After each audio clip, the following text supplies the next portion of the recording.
right, welcome back to the Build Your Empire podcast, where today we are joined by Lateilla Thomas, who is going to be talking to us about TikTok, one of those platforms that we all are a little bit worried about. We all think that we have to do dancing for, but we are going to break that myth for you today. So welcome. Thank you for joining us. Thank you for having me. I'm so excited to be here. Awesome. So literally, let's kick straight into it. I would love for you to give us a little bit of an insight on how your journey on TikTok started. Okay, I actually started on Instagram, honestly. So I used to be a social media manager, and when you're a social media manager, you kind of like create content for other people's social media, right? But because it was Instagram, it required a lot of work. So it was a lot of content research, a lot of hashtag research, a lot of making sure the caption is perfect and it has to be long and it has to have all the things in the caption. And then you have to spend all the time on the graphic, and it was just a lot. So basically I got burnt out.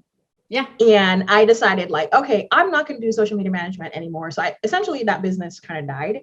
And I was really sad about it. I was like, oh my God, I'm a failure, whatever.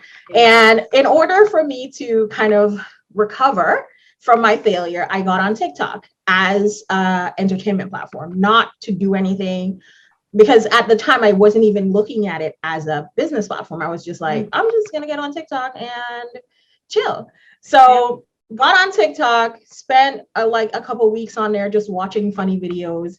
But eventually I started seeing a pattern, and I was like, why is it so easy for people to blow up on this platform? Like, what is going on?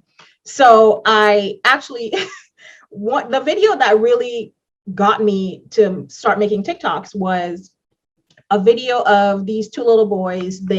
One of them threw a football to the other one, and he caught it, and it was in slow motion. And that was it. And it had millions and millions and millions of views. All of the major football teams, the NFL like official account, they're all commenting on this video. And I'm just like, what? Like, what is happening? It's like a 10-second video. What is going on? Yeah. So I was like, no. I have to try this. I have to figure out this platform. And so that's it. I just started creating content and just like trying to figure out like, how does this work? How do I grow on here? Yes. And you know, it's so funny, and I'm sure that you've seen this in business in general. You know, I remember when my business started, it was like, you know, you've just got to stay consistent. And that seems to be the pattern. It doesn't matter what it is, whether you're starting a business, whether you're starting a TikTok, whether you're on Instagram, like it's that consistency, but it's also working out, like you said, that pattern. Yeah, it is. 100%. So, okay, you've started your journey in TikTok. Let's go back to when that started. Obviously, you know, you had some experience, like you said, in the social media management. You obviously needed to work the platform out. At any point, did you go, well, I don't know enough? Because I know that's a lot, you know, that's something that comes up for a lot of people is, well, how do I teach people? I don't know enough. Do you mean in terms of I don't know enough about TikTok to teach other people about TikTok? Yeah. Okay. Yeah. All right. So my background is actually in computer science. So my first way or method of figuring things out is always looking at algorithms. It's always like, okay, well, if I can figure out how this algorithm works, then I can make it work. And from then it was a matter of, I need to do as much research as I possibly can and find as many people who've been on this platform longer than me as I can. And then I work with those people and learn what they know and see if there's something that I'm missing. And essentially, after I have done all of this, I just realized like, there's nothing new that you're teaching me. It's really just a matter of, I already know all the things. It's just a matter of, can I apply this and make it work? Yeah. It's just testing at this point. Yeah, I love that. So with this platform, what do you see? You know, now we have a little, we have someone joining us. Now we have this platform, you know, you've got it started and it's moving. How did you then, you know, go, okay, this is potentially going to convert. This is potentially going to grow a business.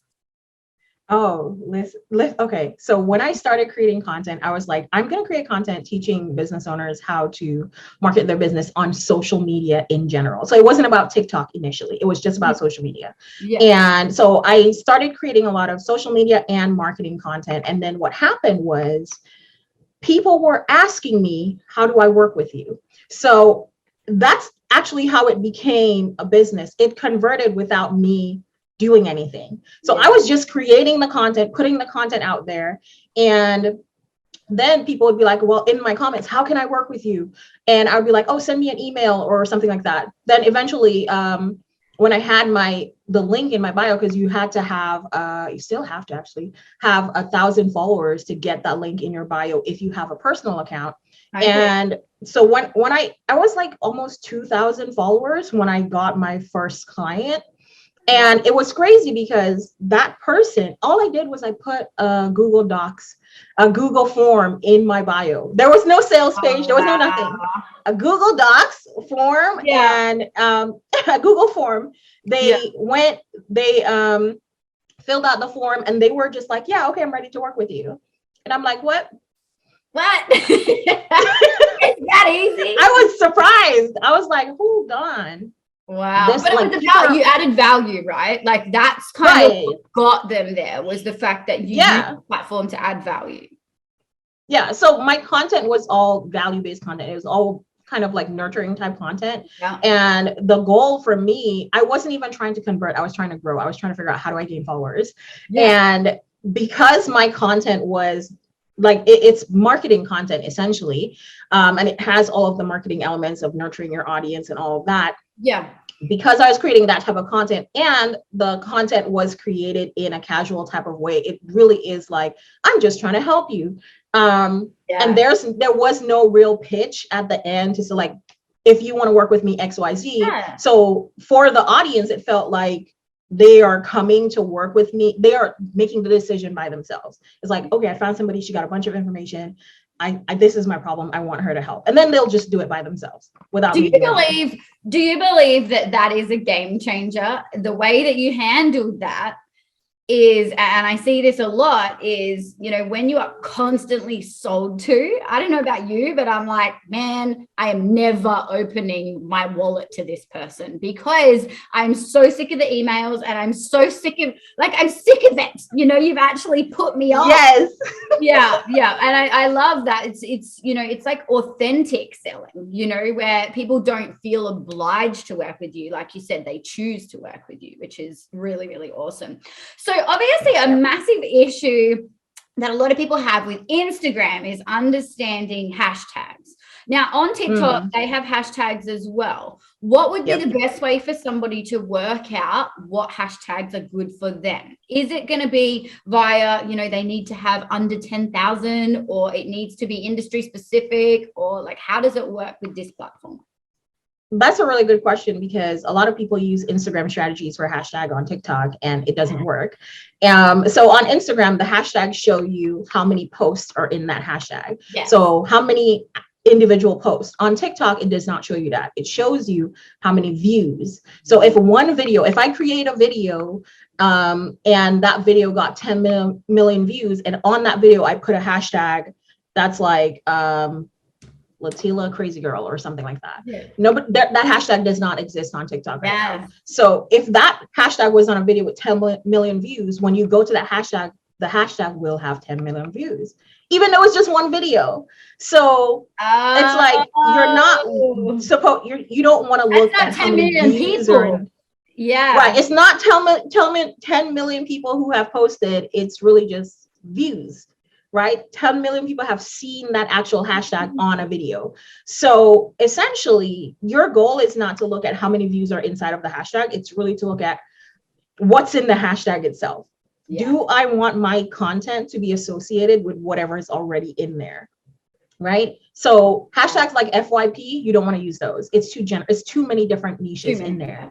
So you want to look at hashtags that are more industry specific, more related to your niche and what your customers are looking for, because TikTok's hashtags are meant to categorize your videos. They're like keywords.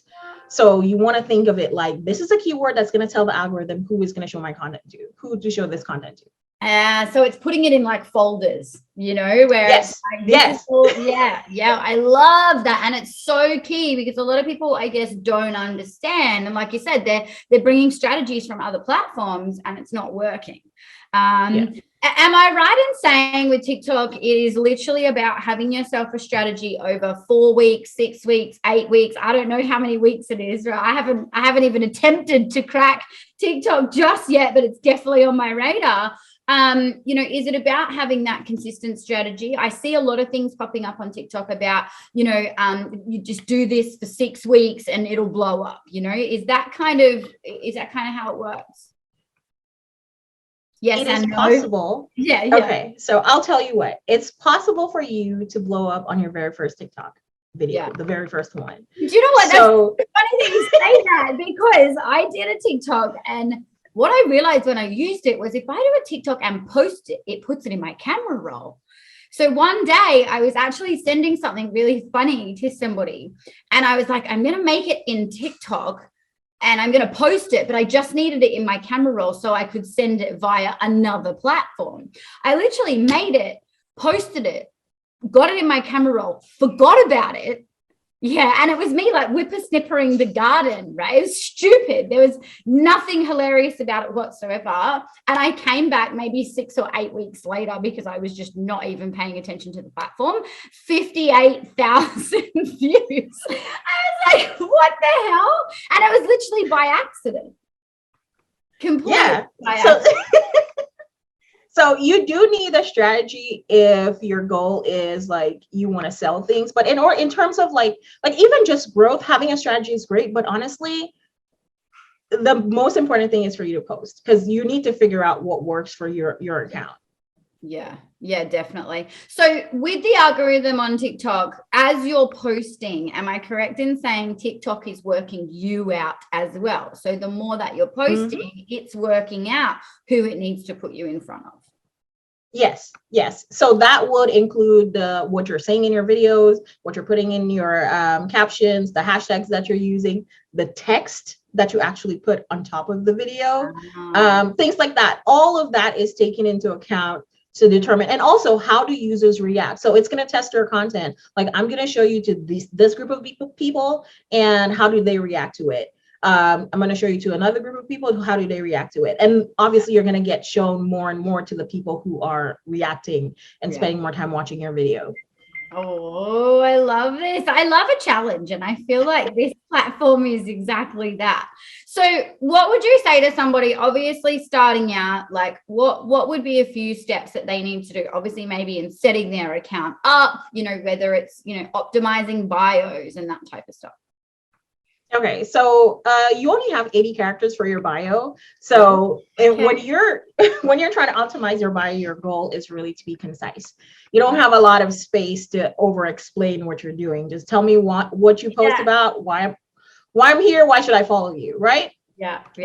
But I think if you're just starting out, the first thing I always recommend is do a little bit of research. Just type in whatever your audience is looking for and see who is creating that type of content. Like, who has your audience? What are they doing? What is happening on the platform in that niche? And kind of like just figure out what is the format that they're using. And then you can start testing with those formats. So you're not going to stay there, but that's a good starting place so that you're not just completely guessing. Yeah, I love that. So what would you say, you know, there's a lot of people, I know I speak to a lot of people, they're like, oh yeah, you know, they kind of roll the eyes at TikTok. And, you know, can you share with us what your journey on TikTok has looked like? Because I know you've got tens of thousands of followers. What are you up to now? Let's have a little brag session.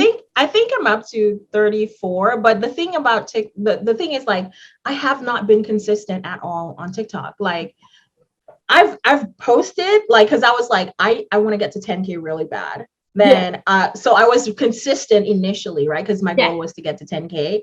And once I hit 10K, then I hit 20K really quickly after that, maybe like 2 or so weeks. And then after that, I just kind of ghosted the platform. A lot was going on. A lot was going on. So I wasn't able to be consistent. So if you go through my content, you will see like gaps of weeks where I'm just like not posting. And I was like, okay, cool. You know, when I come back, you know, my account is totally going to be dead. And it wasn't. It's not. Wow. So very unlike other platforms, where if you had done that on other platforms, it would have slowed the process down massively, and it just kept growing while you weren't even paying attention. Because your content lasts for a couple months on TikTok. So when you maybe if you make a post on Instagram, it'll last for, you know, a couple of days. But on TikTok, I think it's about roughly 3 months before your content stops getting pushed out. Wow. And then it would only take a few people to go and look at it and comment on it again for it to refire it. Wowee. So what are the absolute no-nos? You know, I know on Instagram, obviously, like piggybacking hashtags is like put into jail and, you know, those types of things. What have you found like big no-nos are on this platform? So if you don't like, so for example, what you shouldn't do with your content that you don't like, or if you made a post, it's not performing well, you're like, I don't want this on my profile, you shouldn't delete it. Don't delete it. Because it's better if you just private that video, so it's not showing up on your page. You're the only person who has access to it, but you did not delete it. Because what has been found is that when you delete videos, especially if you delete like a bunch of videos at once, the algorithm really stops they stop pushing your content. You get suppressed. So you don't want to mass delete stuff. If you really want to delete it, then okay, one video is not going to do anything. Like it's not going to affect you, but like deleting a bunch of stuff all at once, don't do that. Don't do that one. Don't do that one. Okay. So don't delete stuff. What else have you found?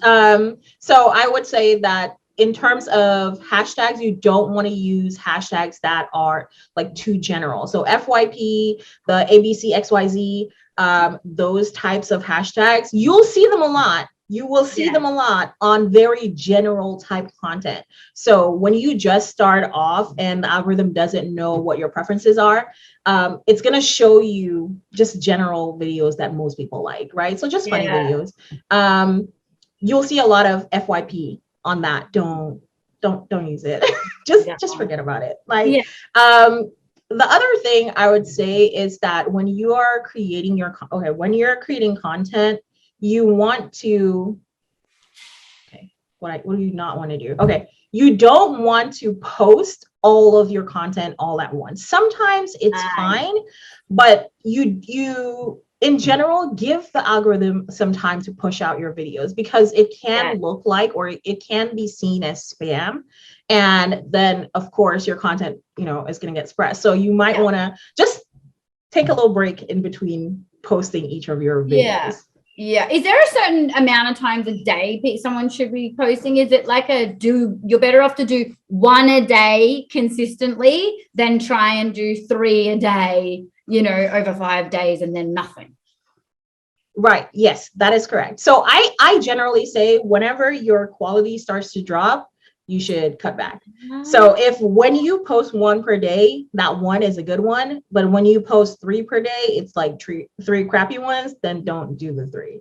Maybe stick to the 1. Whenever you can have the quality, then we stick to the quality.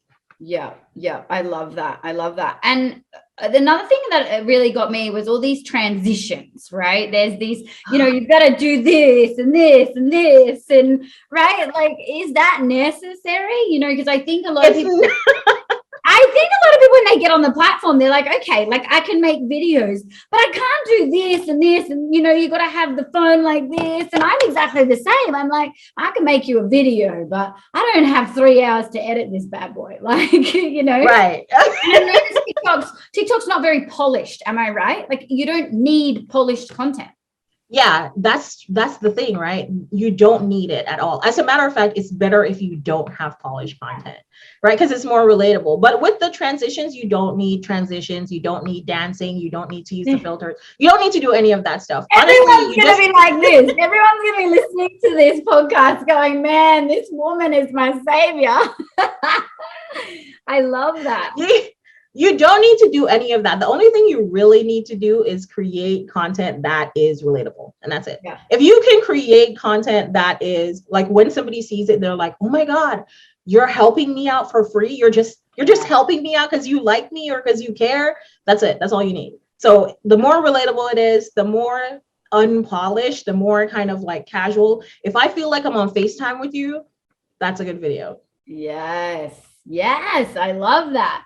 So I did just have one and I was like, oh, this is a really good one, and it slipped my mind now, but it will come back. So, moving forward from here, like, what have you been able to create using this platform? I think there's so many people that want to enter the online space, they don't really know what they want to do or how to even do it. So what has this platform allowed you to create?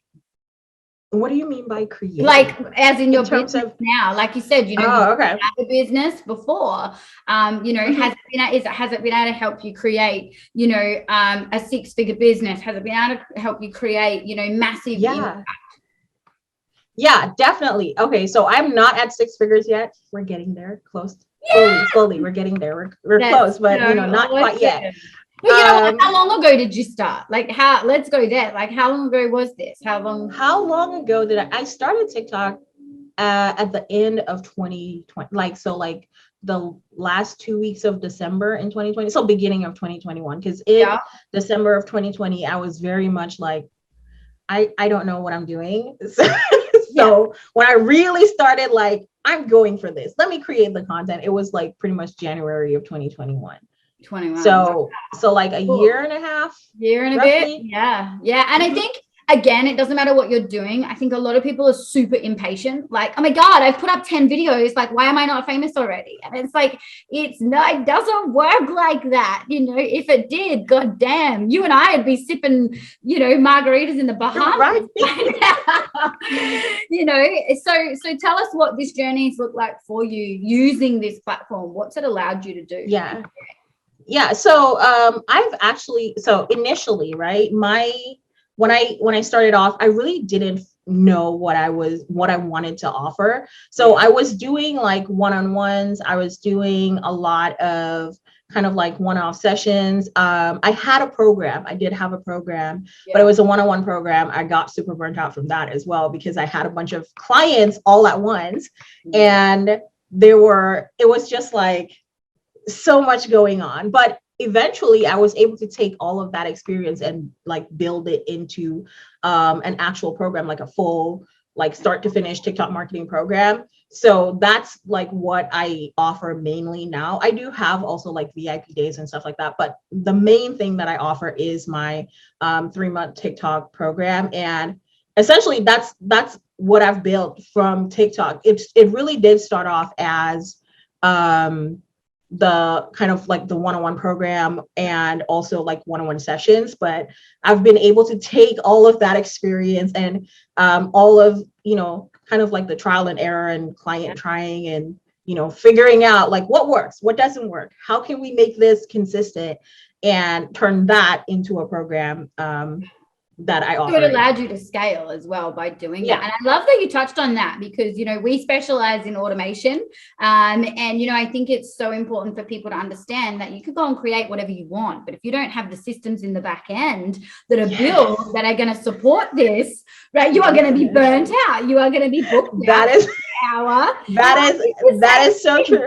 I did the same thing about probably 12 months ago. I think, I launched a massive program in, helping people build their business assets, like everything's automated, the whole lot. And I was doing it in one-on-ones. And I literally, like, I don't know if you can see this, but this is how it started. It's like booking, back to back. Who the hell does that? Who books themselves back to back every hour on the hour? But I was like, this is great. Oh my God, my business is growing. Yep. Check me out. It near on killed me. Like it near on killed me. And I love that you touched on the fact that you needed to go through that as well. You needed to do the one-on-ones. I remember, my one-on-ones were like $50 a session. It was, I look back and I'm like, oh my God, now that's hilarious. $50 a session, and it looks very, very different now, but it's due to the fact that we did the work. We did the research. Yeah. We've done the jail time. I'm going to call it jail time because some of it that is such a good description for what it is, because that's what it felt like, right? It's like, yes, I have a bunch of clients, but oh my gosh, I don't have any time to do anything else. No, I have no life. I have no life. My kids can now cook for themselves. They dress themselves. They pack their own lunch boxes. And that's not because I'm teaching them to be independent. That's because I've got so many goddamn clients and I book myself out completely, right? So, and, I'm the first one to be like, hey, we don't always get this right. And that for me, although it wasn't right as such, it was necessary. Because I learned from that. And now you're probably exactly the same. When you're teaching your clients, you're like, do not book yourself out every hour on the hour, every single day. It's such a valuable lesson that we get to pass on now. It is. And so that's part of the reason why my TikTok was like me being consistent on TikTok was so choppy, because I had a bunch of clients and I really had no time. Like I couldn't even create content because I was working on like, okay, how can I help this client do some research for their content? And like when we're going through this process and we have to test all of the things, like I'm spending my time with the clients and I'm not even worried about like, well, should I be posting on TikTok? I'm the same, except now, I'll share this for people listening. What I've done is I had to let that roll out. Like whoever's watching this on YouTube, you would have seen what I just showed Lateilla, but I had to let that roll out. I had to sit in the tension. I had to just sit there and deal with it. And that was a 6-month program, right? So it wasn't like just a few weeks I had to sit in it. Like I was doing snow angels in it by the end of it. So, it was literally about sitting in that tension. But then, moving forward from there, breaking through and creating something that's, now, impacting tens of thousands of people and having huge growth. So I think that's, exactly the same for you. So to jump forward a little bit from here, let's say somebody's really, really keen in looking into getting on TikTok because they're hearing everybody talk about it. I keep seeing things on my Facebook like, okay, guys, I'm finally on TikTok, because they're completely putting out there the resistance that they had.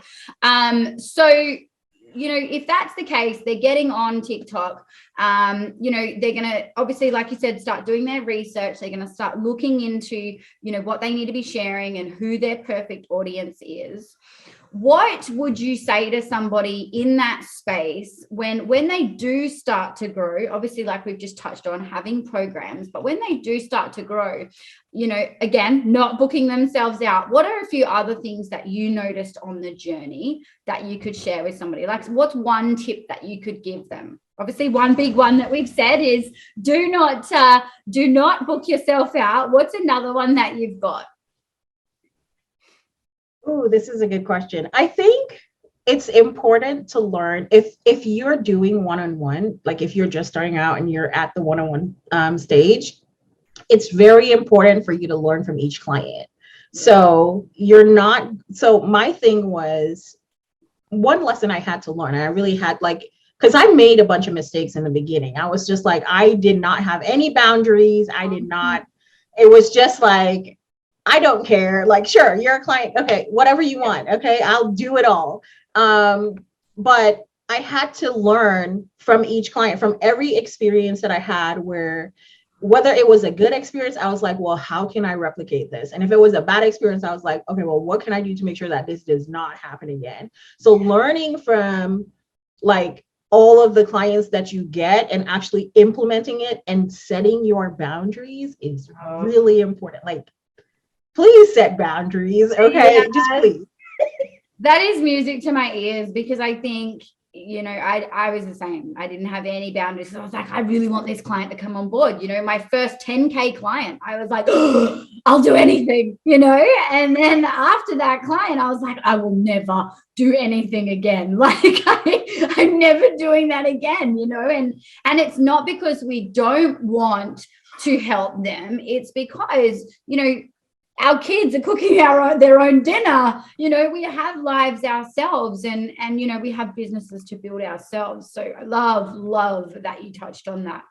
So before we wrap this up, and we are going to keep this short and sweet because we want people to be like, oh my gosh, this was amazing, I'm going to go and check out TikTok. How do obviously people can find you on TikTok under Lateilla Thomas? Yeah, at Lateilla. All of my handles are just like at Lateilla. Okay, perfect.